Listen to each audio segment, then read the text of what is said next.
ప్రభువైన యేసుక్రీస్తు వారి పరిశుద్ధ నామంలో అందరికీ శుభోదయం. ఈరోజు దేవుని వాగ్దానం.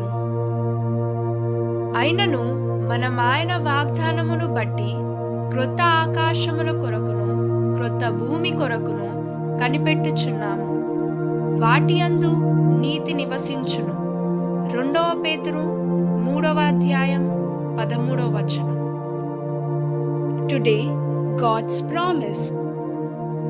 Nevertheless, we, according to His promise, look for new heavens and a new earth, in which righteousness dwells. 2 Peter chapter 3, verse 13. आज परमेश्वर का वादा, पर उसकी प्रतिज्ञा के अनुसार हम एक नया आकाश और नया पृथ्वी की आस देखते हैं, जिनमें धार्मिकता वास करेगी. 2 पात्रस 3:13. తండ్రి కుమార పరిశుద్ధాత్మ నామమున ఈ దినపు వాగ్దానం మీ పట్ల నెరవేరును గాక. Amen, amen, amen. God bless you. God be with you all.